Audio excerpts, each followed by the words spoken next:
परमात्मा सीताराम परमात्मा के अगुण सगुण दुई ब्रह्म स्वरूपा अकथ अगाध अनादि अनूपा मोरे मत बड़ नाम धूति किए यही जुग निज बस निज भूते। वो परमात्म सत्ता जो अद्वय ज्ञान है, जो ज्ञाता ज्ञान ज्ञेय से रहित त्रिपुटी रहित जो है, जिसमें ना कर्ता है, ना कर्म है, ना क्रिया है, ना दृष्टा है, ना दर्शन है, ना दृश्य है, ना ज्ञाता है, ना ज्ञान है, ना ज्ञेय है।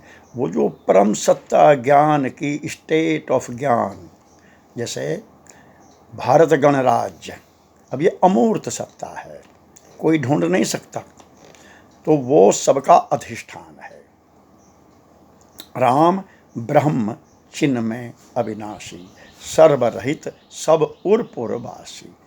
राम ज्ञान अखंड एक सीतावर, माया वश्य जीव सचराचर।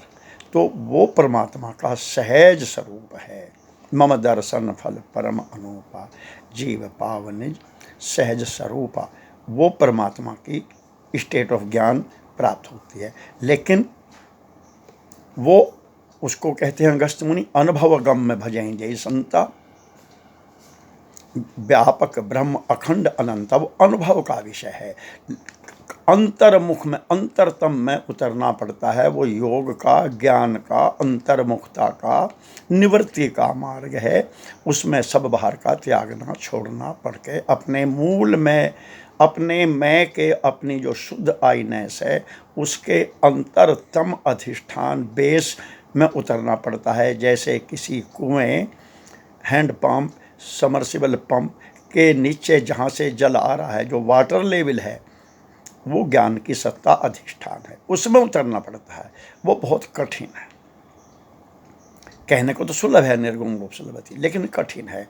और वही सगुण रूप में सबके सामने वासुदेव सर्वमिति, सर्वम खल विदम ब्रह्म, सिया राम में सब जग जानी।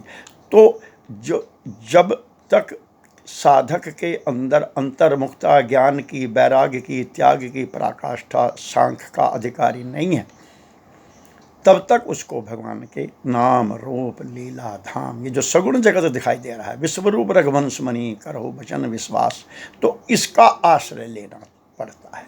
और इसी के आश्रय से परमात्मा अपने सहज स्वरूप को भी फिर अपने भक्त को लखा देते हैं, वो दोनों की प्राप्ति हो जाती है। ऐसी विलक्षण भगवान की लीला कृपा है। सबसे प्रमुख इसमें भगवान का नाम है सीताराम, सीताराम, सीताराम।